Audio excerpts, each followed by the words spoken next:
vir para a Assembleia de Deus ainda no ventre dela. Nasci, como qualquer criança na igreja, corri, dei trabalho a diácono, pulei muito banco. Mas, com alegria, digo a vocês que eu comecei a meditar na palavra de Deus com o povo de Deus quando eu tinha 15 anos. 15 anos eu fui professor de escola dominical. E essa caminhada já se vão 43 anos. Estou com 58, indo para 59. E até aqui me ajudou o Senhor. Fui criança, adolescente, jovem, casei. Hoje já tenho meus netos. Já tenho 2 netas com 15 anos de idade. E elas podem dizer para a glória de Jesus Cristo: meu bisavô servia ao Senhor, meu avô serve ao Senhor, meus pais servem ao Senhor. Então, para a glória de Jesus Cristo, eu vou, com alegria, compartilhar com vocês o que Deus colocou no meu coração. E me parece que é um assunto muito espinhoso. O pastor Israel, quando eu cheguei, estava ministrando sobre a vida do obreiro com Deus, separando um tempo para Deus. O pastor Kemuel ministrou sobre recebendo o poder de Deus para fazer a obra, mas o que veio ao meu coração é um assunto que vai tratar diretamente da pessoa do obreiro. A pessoa. E o tema está aí no material, por favor, peço para você abrir. Abra, por favor. E cite com bastante vigor o tema que está proposto aí. Só a apostila. Qual é o tema que está aí? O obreiro. Vamos lá, todos juntos, bem forte. O obreiro tendo cuidado de si mesmo. Ou seja, o obreiro cuidando dele como pessoa. Eu, às vezes, brincando, eu digo: você vai para o aniversário do pastor? Eu digo: eu não vou, porque pastor não faz aniversário, quem faz é a pessoa. Pastor é instituição. Eu, como disse, Deus me deu a graça de departamentalizar a minha cabeça. Eu tenho minha hora de pastor, eu tenho minha hora de advogado, eu tenho minha hora de pai, eu tenho a hora de marido, eu tenho a hora de avô, de sogro, cada coisa uma coisa. E esquecemos que o obreiro é uma pessoa, acima de tudo. Não é um anjo, é uma pessoa. E por conta disso, a base da nossa meditação está na 1 Timóteo, capítulo 4, que eu peço que você abra a Bíblia. E se não quiser abrir a Bíblia, para ficar mais fácil ganharmos tempo, está aí no texto do material. Qual foi a palavra de Paulo ao seu discípulo Timóteo? 1 Timóteo 4,16. O que é que ele diz aí? Todos, vamos lá, todos bem alto, vamos lá.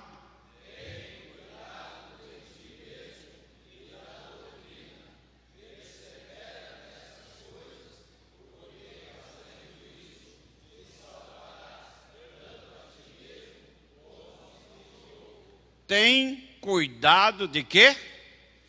De ti mesmo e da doutrina.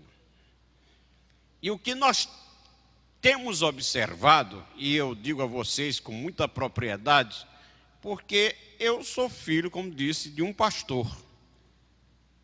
Um homem que está na glória do Senhor há 33 anos, e hoje eu posso dizer, sem medo de cometer erros, sou filho de um homem de Deus. Meu pai era um homem profundamente dedicado a Deus, homem que compartilhava experiências espirituais muito profundas com Deus, mas com ele dentro de casa eu aprendi a separar e ver nele o momento do homem de Deus, o momento do pastor, mas muito mais sou testemunha de momentos dele como simplesmente o pai da família. Pai, aquele homem que gostava dia domingo sentar com a família em torno da mesa, o almoço posto, e quando ele estava bem emocionalmente, contava as histórias das experiências da vida dele, e incentivava os filhos. E eu sempre digo que uma coisa eu vou para a sepultura e não vou esquecer. Um dia cheguei em casa, ele chorando, me chamou, colocou no colo e disse: meu filho, sente aqui, meu filho. O pastor Kemuel conheceu muito ele. Pegou um papel, uma caneta, colocou o nome dele, José Amaro da Silva. Era o pastor, presidente da Igreja Evangélica Assembleia de Deus no estado de Pernambuco. José Amaro da Silva. Embaixo botou assim, Dr. Doutor José Amaro da Silva. Disse: meu filho, estude, meu filho. Coloque um DR na frente do nome, meu filho. Quem não coloca, não tem um DR na frente do nome, não é ninguém. Veja seu pai. Seu avô não pôde me dar instrução. Eu logo cedo tive que trabalhar para contribuir para o sustento da família, não me formei. Quem sou eu? Um Zé ninguém, um Zé qualquer. Veja que era um momento não do pastor, um momento de pai, incentivando os filhos a estudarem. E Paulo agora diz a Timóteo: Timóteo, tem cuidado de quem? De ti mesmo. E depois, tenha cuidado da doutrina. E com muita tristeza eu digo a vocês, o que assistimos ultimamente é a doutrina ou o ministério engolindo, tragando a pessoa do obreiro. E não é isso que Deus quer, não é isso que a palavra de Deus diz. Então, o tema que está colocado para nós meditarmos até quinta-feira é: tem cuidado de ti mesmo e também da doutrina. E o que eu acho interessante, eu quero chamar a sua atenção, eu fiz umas anotações aqui, como sempre costumo fazer, é que ele diz assim: tem cuidado de ti mesmo e da doutrina, persevera nestas coisas, porque fazendo isto o quê? Cuidando de si mesmo e da doutrina, salvarás tanto a ti mesmo como aos que te ouvem. Ou seja, o cuidado pessoal do obreiro consigo mesmo enquanto pessoa traz bênçãos para ele próprio e para a igreja. Amém ou não? Muito bem, vamos prosseguir. Eu coloco aí, irmãos, algumas observações, você certamente depois vai ler, se não já leu. Eu digo, interessante a distinção que o apóstolo Paulo estabelece entre o cuidado do obreiro consigo e o que este deve ter com a doutrina. Pois o que é tristemente comum na rotina de muitos servos de Deus é o desprezo com a sua vida pessoal, em uma dedicação exacerbada e indisciplinada com o ministério. Eu não acredito que Deus dê ministério para destruir a vida do obreiro. Eu não acredito. Eu não acredito que Deus dá ministério para destruir a vida da família do obreiro. Não acredito. Sim ou não? O que vocês acham, ministros? Obreiros? Hein? Então, como nós assistimos isso acontecer? É falta de quê? De disciplina do obreiro. E eu digo isso quando eu vejo um obreiro dizer: eu não tenho tempo para a família, eu não tenho tempo para a esposa, eu não tenho tempo para meus filhos, porque a obra de Deus me toma. Ele é um indisciplinado. Ele não está cuidando de si mesmo. E eu vou mostrar aqui a você, dentro da palavra, e quem me conhece, eu sempre tenho vindo aqui, alguns aqui já me ouviram várias vezes, eu não saio da palavra, fico dentro da palavra, porque é nela que está a nossa sustentação. Então vejam, os irmãos, dentro dessa visão do obreiro cuidando de si mesmo, eu quero que você abra a Bíblia no 2 dos Reis, uma pergunta que o profeta Eliseu, segundo o livro dos Reis, capítulo 4, ele fez a sunamita. E a partir daí nós vamos dar sequência à meditação. Segundo o livro dos Reis, capítulo 4,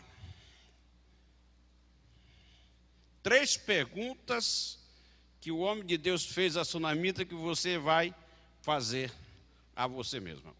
Segundo dos Reis, capítulo 4, versículo 26. Todos, leiam bem alto esse versículo, bem alto. O que é que diz aí?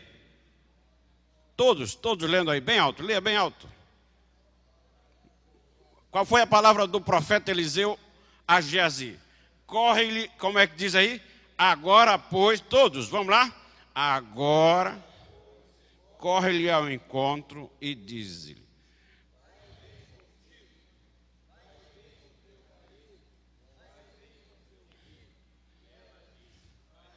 Eis 3 perguntas que mexem com qualquer um de nós. Vai bem contigo? Vai bem com teu marido? Vai bem com teu filho? Vamos ver se no final desse simpósio você pode responder a essas 3 perguntas que o profeta Eliseu formulou àquela senhora, que a palavra de Deus hoje, pelo seu Espírito, ele faz a mim e a você. Vai bem contigo? Vai bem com teu marido ou com tua esposa?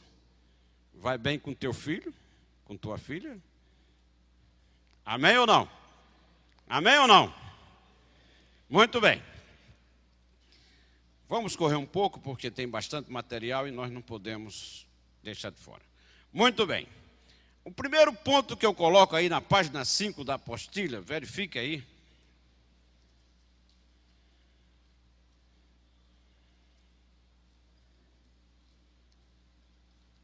Algumas situações pessoais dignas do cuidado do obreiro. A primeira que eu coloco aí qual é? Do cuidado do obreiro com o quê? Com a sua vida emocional. Tem obreiros do Senhor que se esquecem que Deus, na sua infinita sabedoria, fez o humano constituído em 3 unidades distintas, porém inseparáveis: corpo, alma e espírito. Sim ou não? Eu não vou descer a detalhes teológicos e tal, porque não é o objetivo aqui.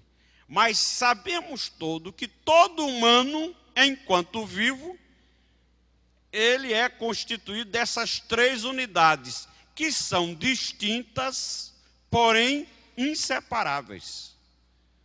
O que acontece quando ocorre a morte? Que as 2 outras unidades espirituais, espírito e alma, saíram da 3ª unidade chamada corpo. O corpo está para nós como o envelope está para a carta. A proporção é a mesma. Quando você recebe uma carta, uma mensagem de alguém em forma de carta, você recebe dentro do envelope. O envelope faz parte da carta, embora seja uma parte acessória, porque o que interessa é o que está dentro do envelope. O corpo está para nós, para as unidades espirituais, alma e espírito, na mesma proporção que o envelope está para a carta. Ora, todos aqui são obreiros e obreiras sabem. O corpo, portanto, guarda a alma. A alma é a sede dos sentimentos e das emoções.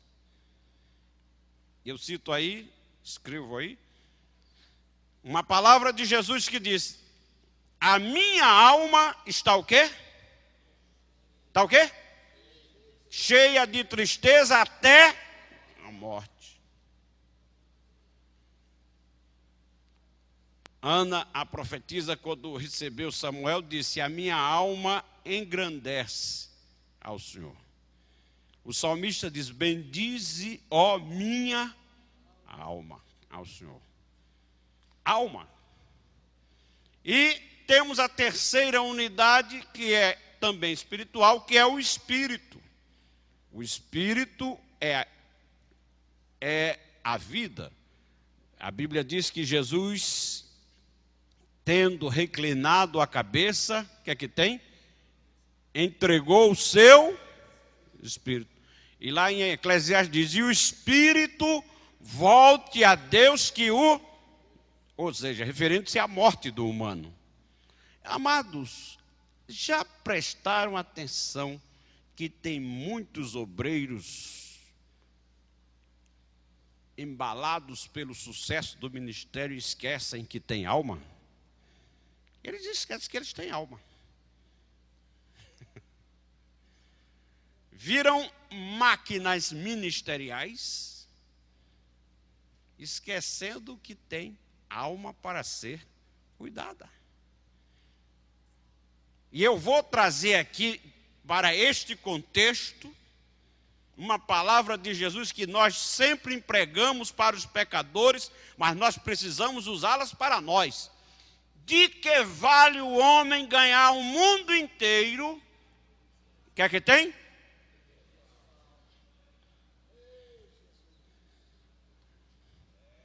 Obreiros que perderam a alma. Não sentem mais nada, não têm emoção. Verdadeiras máquinas. Insensíveis. Distante dos problemas. Distante das situações. Porque ele é obreiro, ele é pregador. É aquela pessoa que está febril. Aquela pessoa que está completamente tomada por aquele afã de fazer o ministério. Amados, se tem uma coisa que nós precisamos aprender é cuidarmos das nossas almas. O obreiro, tendo cuidado de si mesmo, no sentido de cuidar da sua própria alma, das suas próprias emoções.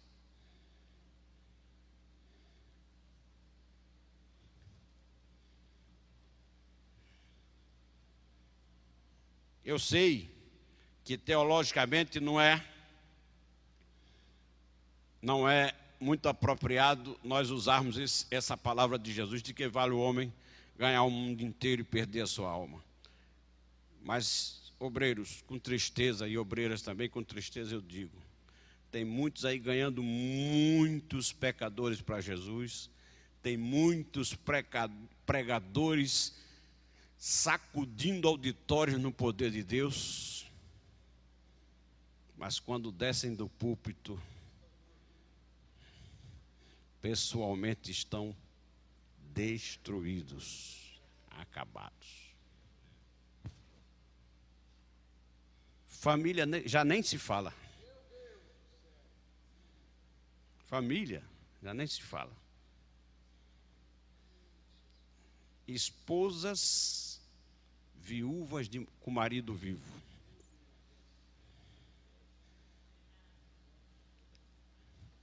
Chega no auditório, sacode o auditório, Jesus batiza com o Espírito Santo, Jesus faz maravilha.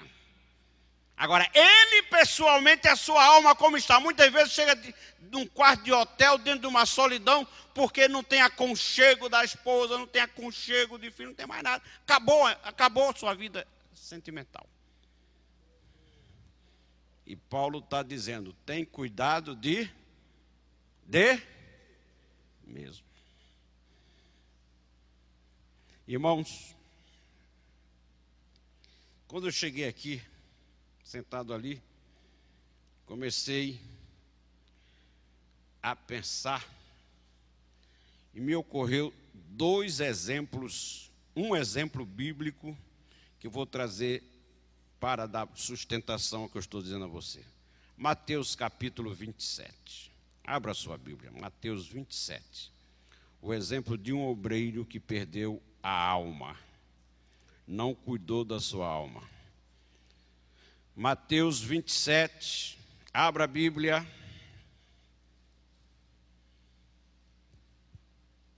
Qual é o tema da meditação?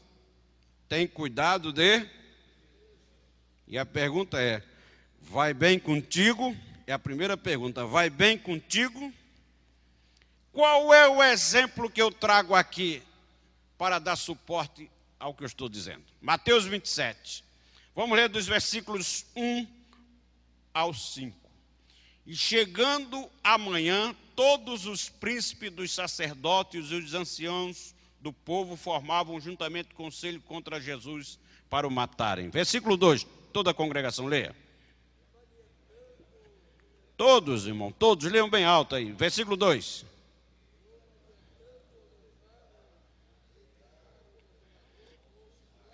Então Judas, o que o traíra, vendo que fora condenado, trouxe arrependido as 30 moedas de prata aos príncipes dos sacerdotes e aos anciãos. Versículo 4.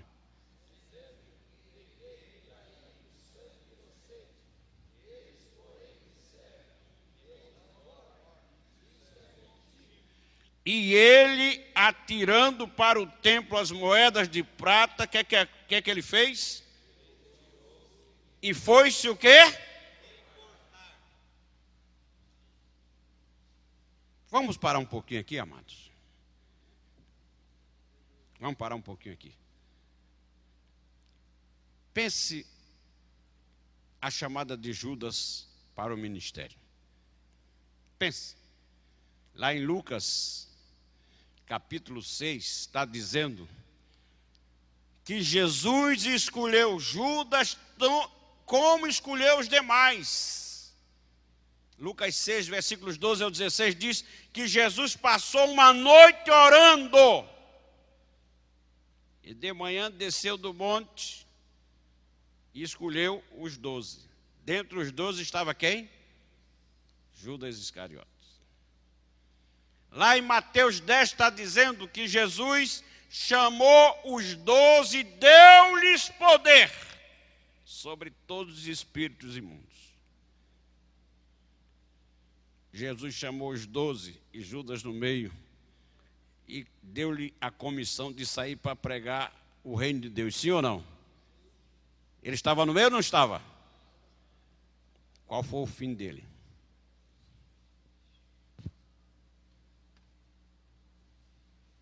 Qual foi o fim dele? Se suicidou.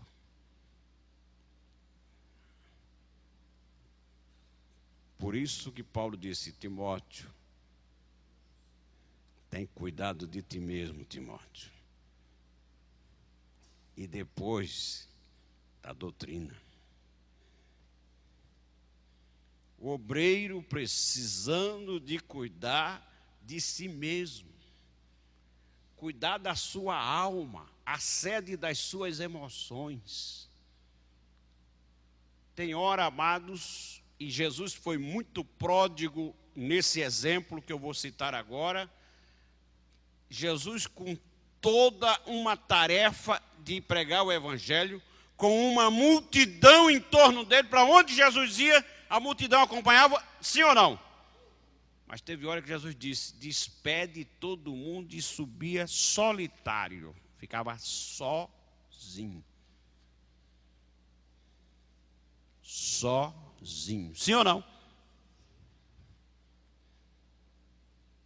E a multidão?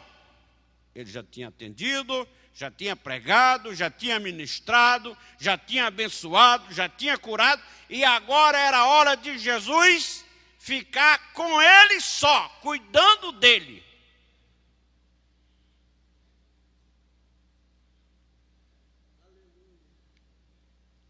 Obreiros e obreiras do Senhor. Essa palavra falou muito forte no meu coração, por isso que eu compilei esses dados aí e trouxe para vocês. Tem cuidado de ti mesmo. temos uma alma para cuidar. Você tem alma. Quem tem alma aqui? E você tem que, muitas vezes, no cuidado com a sua alma, que, diga-se de passagem, que das 3 unidades que Deus fez o homem, corpo, alma e espírito, para mim a alma é a parte mais importante. É nela que estão as emoções. É nela que estão os sentimentos. Se a minha alma endurece, se a minha alma perde a sensibilidade, pergunto-lhes, como é que eu vou ficar como pessoa?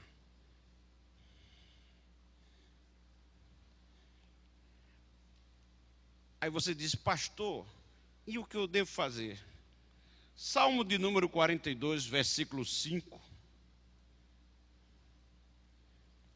Salmo de número 42, versículo 5.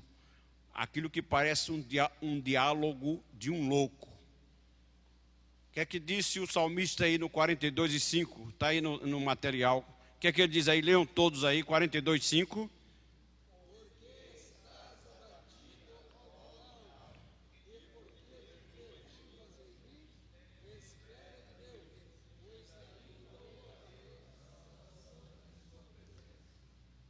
O salmista conversando com o ministério aí. O salmista conversando com amigos. Estava conversando com quem? Com a sua alma. Oh, minha alma, por que estás abatida? Por que estás perturbado, oh, minha alma?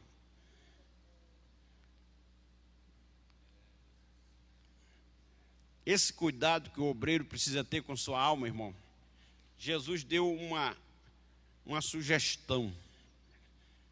Se Jesus disse que em certos momentos, certas orações, a gente tem que entrar no quarto, o que é que tem?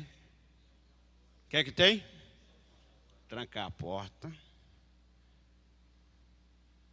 e falar em secreto com quem? Se tem uma hora que o obreiro e a obreira precisam fazer certos momentos, é se trancar e ficar sozinho, conversando com a sua alma. Com ela eu amo, com ela eu odeio. Com ela eu me alegro, com ela eu me angustio.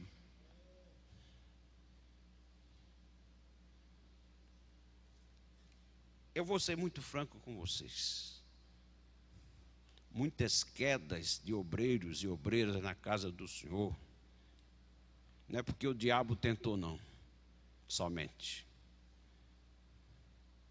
É porque ele não parou para consultar a sua alma, para saber como é que ela estava em relação ao seu amor, ao seu cônjuge. A queda não aconteceu, porque a irmã fulana, irmão Beltrano, não. Vem de longe. Ele não tratou da sua alma. Aquele amor inicial que tinha pela esposa ou pelo esposo, começou o quê? A diminuir. E ele nunca teve coragem de conversar como o salmista conversou com a sua alma.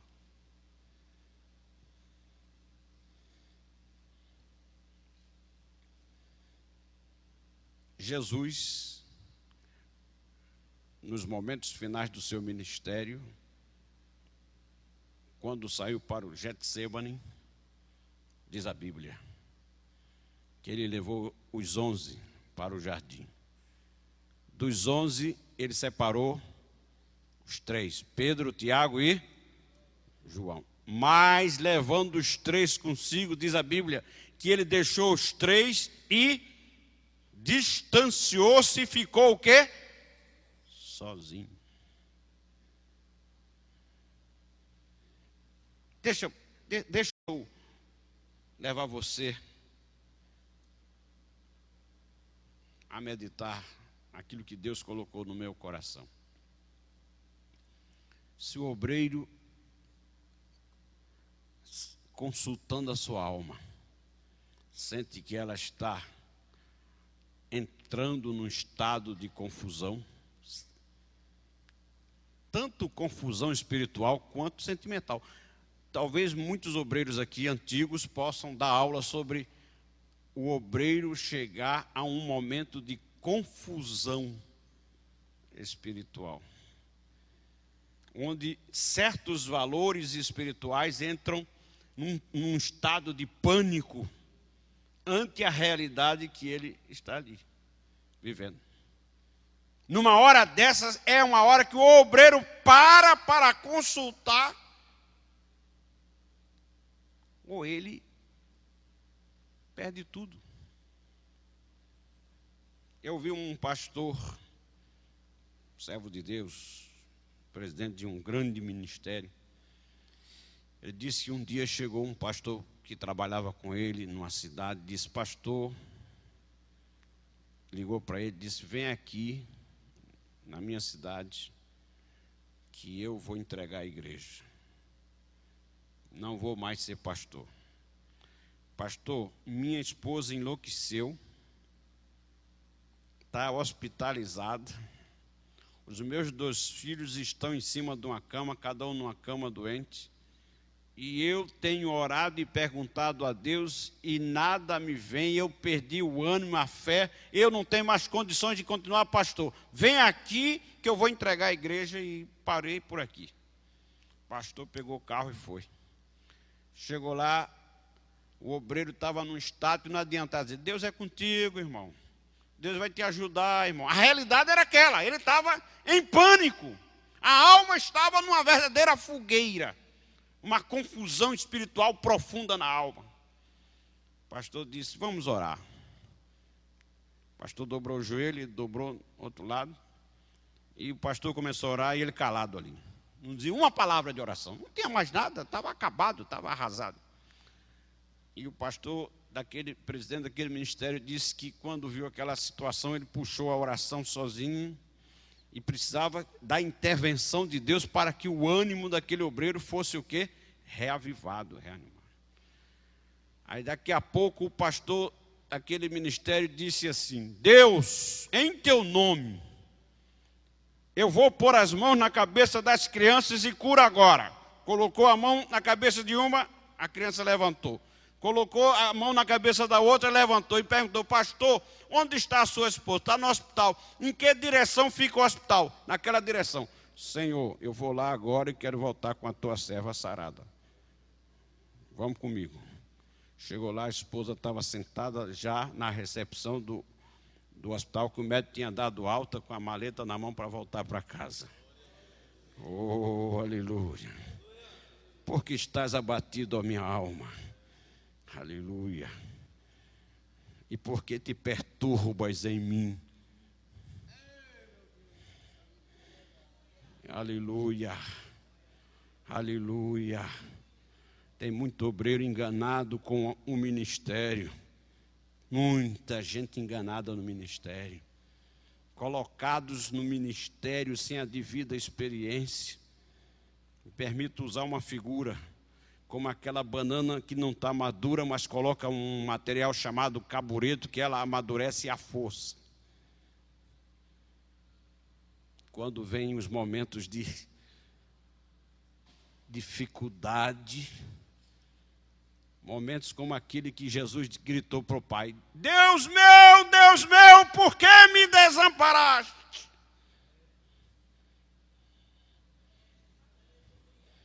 Oh, aleluia, aleluia. Glórias sejam dadas a Jesus. O mesmo Jesus que diante do túmulo de Lázaro diz: Pai, eu sei que sempre tu me ouves. Mas na cruz ele pendurado dizia: por que me desamparaste, Pai? Por que tens me desamparado? Sim, amado. Você que está começando na obra do ministério, não se engane. A carta que mais eu mando obreiro jovem ler é a 2ª carta a Timóteo, de Paulo. Aquela 2ª carta, Paulo abre a alma como homem, ele abre a alma e disse: Timóteo, não te envergonhes, Timóteo. Eu estou preso, mas a palavra do Senhor está solta.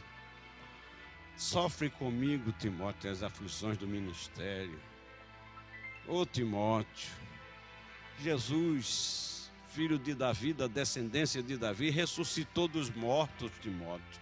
Se tu não achas motivo nenhum no ministério para creres em alguma coisa, lembra-te que Jesus, da descendência de Davi, ressuscitou dos mortos. Tem hora, amados, que no ministério a única coisa que nos sustenta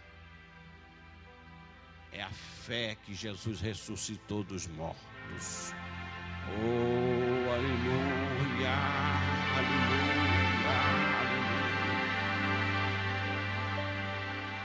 Quando eu encontro um homem como Paulo dizendo assim: Timóteo, todos me desampararam, todos me abandonaram, ninguém me assistiu na minha primeira defesa. Eu fico imaginando o apóstolo Paulo, com a formação jurídica que ele tinha, e quem lê a Bíblia e faz um estudo da biografia do apóstolo, a formação jurídica dele permitia ele próprio fazer a defesa dele perante o tribunal. O direito brasileiro tem uma parte do direito romano, e pelo direito brasileiro e direito romano, nenhum acusado pode fazer a sua defesa se o juiz entender que ele não tem a capacidade de fazê-lo. Só é permitido o próprio acusado fazer sua defesa se o juiz notar que ele tem capacidade de se defender. Isso é um princípio do direito romano. E você não encontra nenhum advogado defendendo Paulo, ele próprio produzindo a sua defesa. Aquele homem certamente levado ao tribunal olhou para a plateia: cadê o representante da igreja de Colossos? Cadê o representante da igreja de Corinto? Cadê o representante das outras igrejas que ele tinha fundado? Cadê? Alguém para dizer: irmão Paulo, eu estou aqui para lhe dar apoio. Ninguém. Ele disse: Timóteo, ninguém me assistiu na minha primeira defesa. Antes todos me abandonaram. Mas ele vai buscar lá no fundo da alma. Diz: Timóteo, mas o Senhor me assistiu. Oh, aleluia. O Senhor me assistiu e me tirou da boca do leão. Aleluia. Aleluia. Amados, a alma no obreiro é uma coisa que ele tem que cuidar muito. Porque dependendo do estado emocional que ele esteja, cria-se uma distância entre a vontade de Deus, a visão de Deus e a sua situação pessoal. 1 dos Reis, capítulo 18, está aí na meditação, uma palavra de Elias a Deus. 1 dos Reis, capítulo 18, versículo 4. Eu disse que quando a alma está em pânico, muitas vezes cria uma distância entre o que Deus quer para o obreiro e a sua situação pessoal. O que é que está escrito aí, 1 dos Reis 18, 4? Leia aí.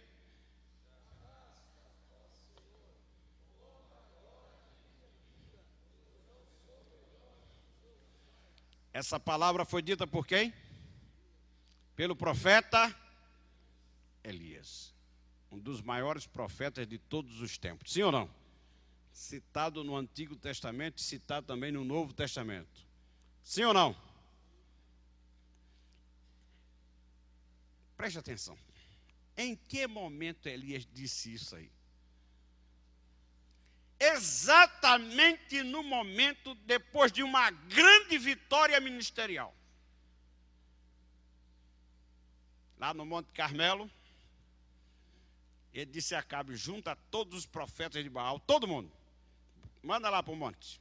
Eu quero ter um embate lá. Vamos ter uma disputa lá. Vamos ver se Deus é Deus eu vou mandar o povo seguir. Se Baal é Deus, agora é o tudo ou nada. Eu não vou ficar mais com meias palavras. Vocês conhecem e sabem. Chegou lá, ele disse, é o seguinte, vocês são muitos, eu sou o único. Vocês começam a oferecer sacrifício primeiro. Eu ofereço depois. Podem começar. Os profetas de Baal arrumaram o altar, fizeram aquilo tudo, aquelas oferendas. E você vê o homem de Deus eufórico. Diz a Bíblia que Elias zombava. Sim ou não? Zombava. Pulava, grita, fala mais alto. Baal pode estar dormindo, ele pode ter viajado. Ele estava ou não estava eufórico com a perspectiva da resposta de Deus para o seu ministério? Sim ou não? Euforia na alma. Alma eufórica. Elias pulava, Elias escarnecia dos profetas de Baal. Muito bem, ok. Quando chegou a vez dele, hein? Ele preparou o altar, arrumou tudo. Bota água, eu quero água, muita água aqui, eu quero água. Esse negócio de, pode dizer que, para não dizer que teve mágica aqui, bota água, a água corria. Fez uma oração, foi, vocês conhecem. Senhor, manda fogo do céu. Desceu ou não desceu fogo? Aí o povo agora está, só o Senhor é Deus, só o Senhor é Deus, e Elias é seu profeta. Senhor, não, aquela festa.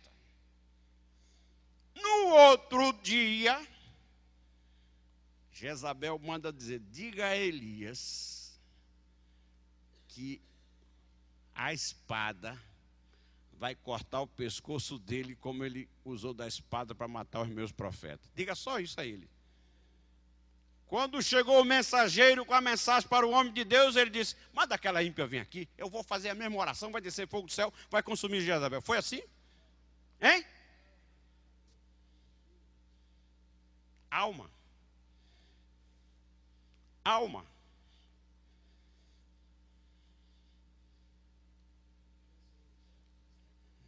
Amado, tem cuidado da tua alma, amado. Verifica como é que ela está indo, meu amado. Verifica. Ele chegou e fez o que é muito comum em todas as pessoas deprimidas. Pegou o seu auxiliar, que foi que ele fez? Deixou em Berseba, fica aí, eu não quero ninguém comigo, quero ficar só. Fica. Deixou o moço lá. E foi para onde, irmãos? Para o deserto, foi ou não? Ele chegou lá, ficou orando, ele disse, Senhor, mata Jezabel, foi assim? Estava tão deprimido, mas tão deprimido, que deitou-se debaixo de uma árvore e disse, Senhor, eu não sou melhor do que meus pais, me mata, eu quero morrer. Agora, deixa eu te perguntar, Deus tinha projeto para que Elias morresse? Qual era o projeto de Deus? Arrebatá-lo. Olha como a situação emocional muitas vezes distancia o obreiro ou a obreira de um projeto de Deus na sua vida. Deus querendo arrebatá-lo e ele querendo o quê? Morrer.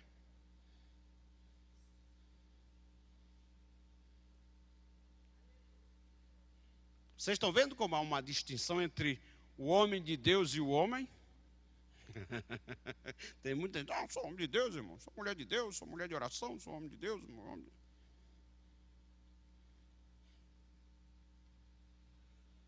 Mata-me, Deus dizendo, coitado, se ele soubesse o projeto que eu tenho para ele, ele não faria uma oração boba dessa. Eu quero arrebatá-lo, ele está querendo morrer. Glorifica a Deus, amado, glorifica a Deus. Oh, Deus pode ter um projeto muito grande para a sua vida e não deixe que sua alma perturbada crie obstáculo para o projeto de Deus, para o teu ministério. Aleluia, aleluia, aleluia.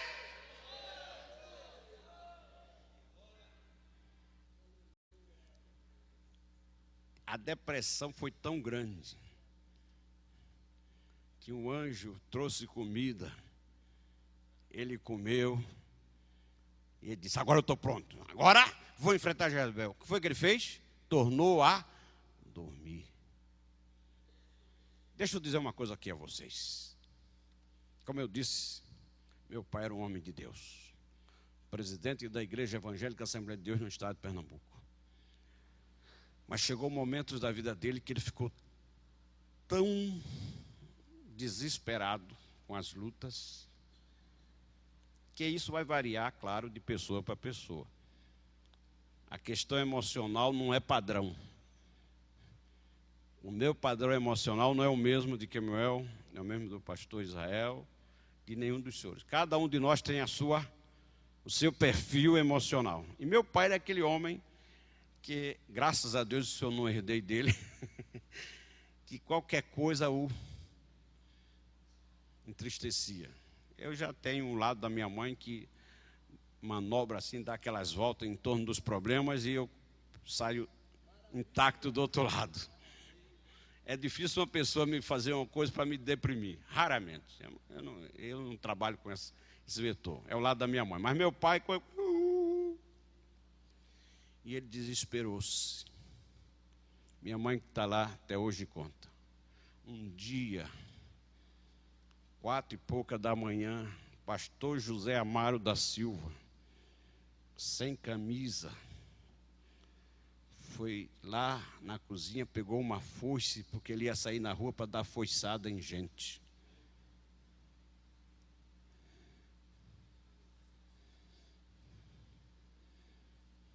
Minha mãe com ele, meu velho, ela chamava ele meu velho, não faça isso. Não, Alice, era aquele vulcão.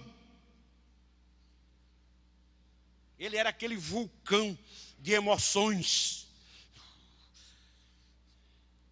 Ela foi com ele, foi. O bairro que nós morávamos no Recife, um bairro alto, e tinha uma parte baixa. E as lâmpadas todas acesas, ele com a foice na mão. Minha mãe chegou com ele, ele parou, disse: Alice, olha que coisa bonita, Alice. As lâmpadas todas acesas. Meu velho, olha que coisa bonita. Foi com muito jeito, conversando com ele ali. E foi pegando na foice, tirou da mão dele. Vamos para casa, meu velho, vamos, você precisa dormir. Vamos para casa. Né, Alice? Eu preciso ir para casa, né? Eu preciso ir para casa. Estão vendo, irmãos, a alma? Estão vendo? Isso está onde, irmãos? Aonde? No livro que diz a mim a você: tem cuidado de ti mesmo. Oh, aleluia, tenha cuidado com a sua alma, obreiro e obreira do Senhor. É coisa muito séria. Irmãos, nessa hora, acontece o que afetou Elias. Ele abandonou o seu moço e deixou ele em Berseba. E todo o ministério do profeta Elias, esse problema da alma deprimida se apresentou.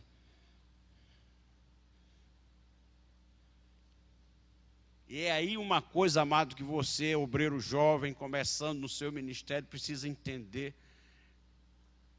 Você que ajuda muitas vezes um obreiro mais velho, você não tem noção do drama que ele vive na sua alma. Você quer ser intolerante, incompreensivo com ele. Mas deixa eu te lembrar o exemplo de Eliseu. No final do ministério de Elias, ele já para ser arrebatado, o Senhor disse a ele: vai para além do Jordão, e de lá tu serás o quê? Arrebatado. Qual foi a primeira atitude dele com relação a Eliseu? Fica-te aqui, porque o Senhor me enviou para Gilgal. Foi ou não foi? Olha a crise. Olha a crise. Eliseu disse: vive o Senhor e vive a tua alma, que eu não te deixarei. Para onde tu fores, eu irei contigo. Chegaram em Gilgal, ele disse: fica-te aqui, porque o Senhor me mandou para Betel. Vive o Senhor e vive a tua alma, que eu não te deixarei. Chegaram em Betel: fica-te aqui, que o Senhor me mandou a Jericó. Para onde tu fores, eu irei, não te abandonarei. Vive o Senhor e vive a tua alma. Era crise existencial, fruto da depressão que estava avassalando a alma do homem de Deus, mas que é homem.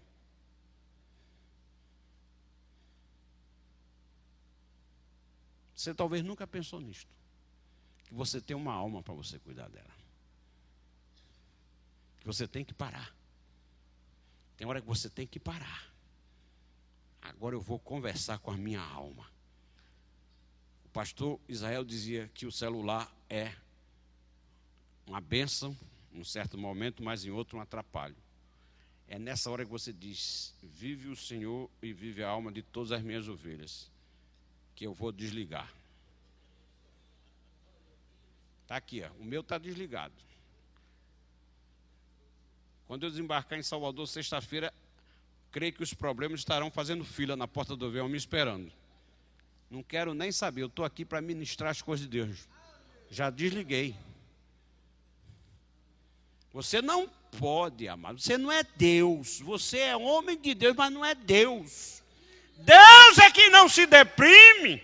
Deus é que não se angustia. Mas você é homem, você é mulher. Aleluia. Aleluia. Aleluia. Aleluia. Aleluia. Aleluia. Tem hora que você tem que sair de circulação, ir para um lugar. Eu e Deus, Deus e eu aqui.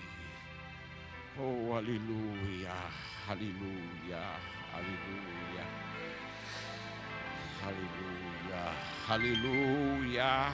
Aleluia. Aleluia. Poucos obreiros têm a humildade do apóstolo Paulo. Ele teve uma coragem de escrever o que você vai ler na 1 Coríntios, capítulo 4. 1 Coríntios, capítulo 4, está no material para a gente ganhar tempo. Quem não está com material, abra a Bíblia. 1 Coríntios 4.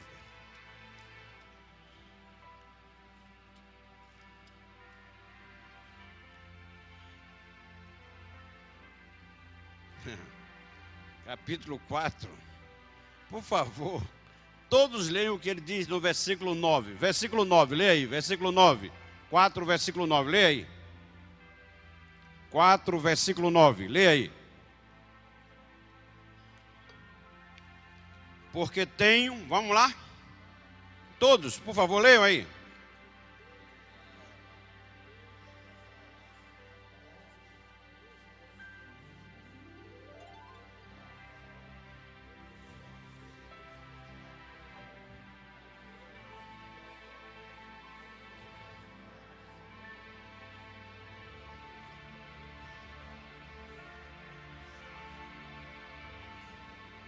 Quantos obreiros têm coragem de dizer de si isso aí?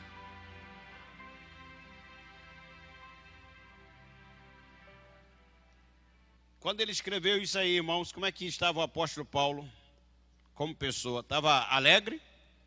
Hein? Estava alegre? Tenho para mim que Deus nos colocou como últimos, como condenados à morte. E ele ainda acrescenta: pois somos feito espetáculo ao mundo, aos anjos e aos homens. Você talvez nunca parou para pensar você como espetáculo aos anjos. Já parou para pensar nisso? O obreiro como espetáculo aos anjos, servindo de espetáculo, ou seja, os anjos sendo espectadores do obreiro.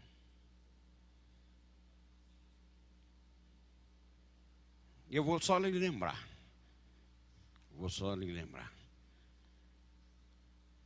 Que o servo de Deus Jó, Deus perguntou: Satanás, de onde tu vens? De rodear a terra e passear por ela. tens tu observado o meu servo Jó? Tem.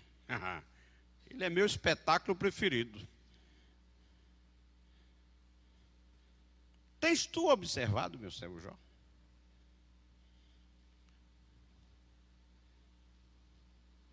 O obreiro feito espetáculo aos anjos.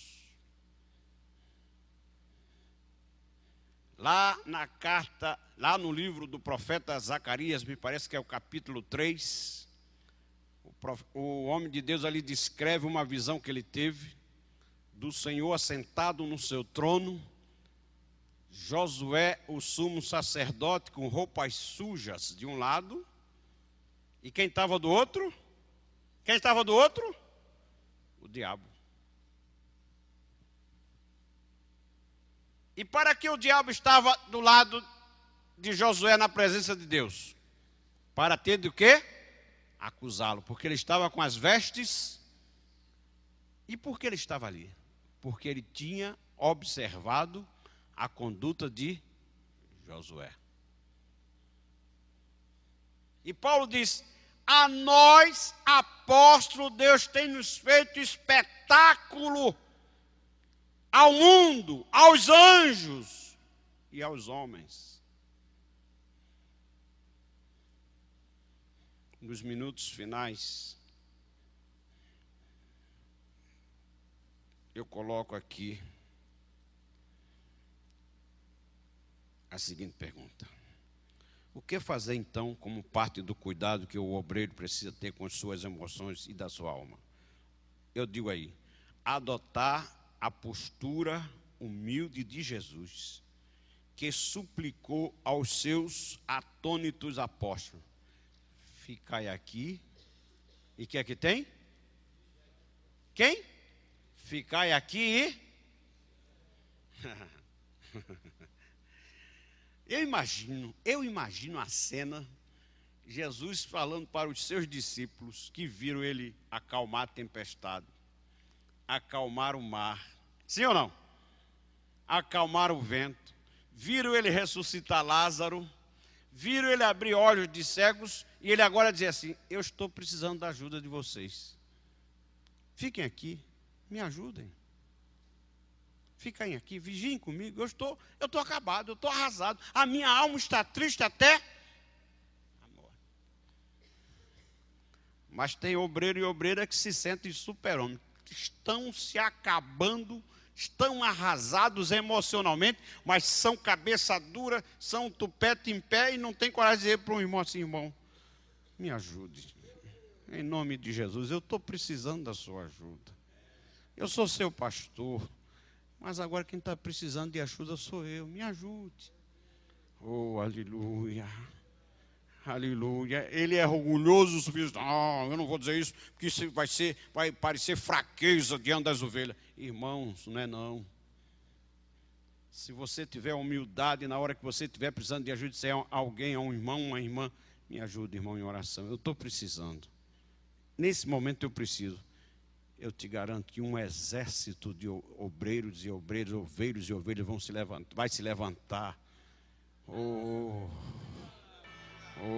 aleluia. Vai orar por ti, vai jejuar por ti, diz: Senhor, cuida do meu pastor, ajuda meu pastor. Sim ou não, irmãos? Rapidinho. Somente retornar às suas atividades espirituais após sentir-se restaurado e fortalecido, como Jesus fez após orar por 3 vezes. Levantai-vos, partamos, eis que é chegado o que me trai. Jesus orou 3 vezes. No final, já fortalecido, ele disse: vamos embora. Agora não é mais hora de orar. Orei o suficiente, já está tudo certo. Já estou confortado, agora vamos enfrentar o Judas Iscariotes. Irmãos, termino esta minha fala sobre a necessidade do obreiro cuidar da sua alma, porque logo mais, no segundo horário, eu vou falar sobre o obreiro cuidando da sua vida sexual, matrimonial e familiar. Agora eu falei sobre o lado emocional. Eu quero lhe dizer uma coisa, terminando esta minha fala da parte das emoções, que o obreiro precisa cuidar. Fique bem atento. Não descuide, porque a Bíblia diz que o diabo vosso o quê? Anda o quê? Fazendo o quê? Observando como é que está o obreiro. Procurando a quem possa o quê? Tragar.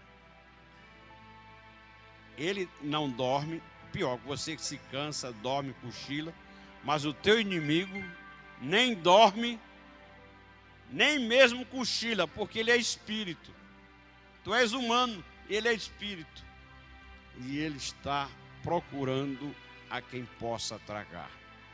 E eu vou dizer aqui o que eu aprendi quando criança na igreja, por venerando os servos de Deus que já estão na casa do Pai. O obreiro, muitas vezes, com sua alma em pânico, em pandarecos, não abre mão do púlpito e, em vez de abençoar a igreja, só passa para ela amargura e fel. Sim ou não?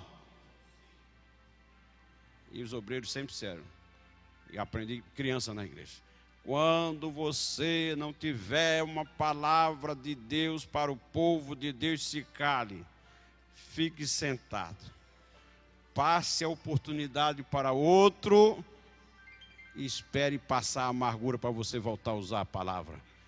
Porque o púlpito da casa de Deus não é lugar para você ofender as ovelhas do Senhor. Amém, irmãos? Continuaremos.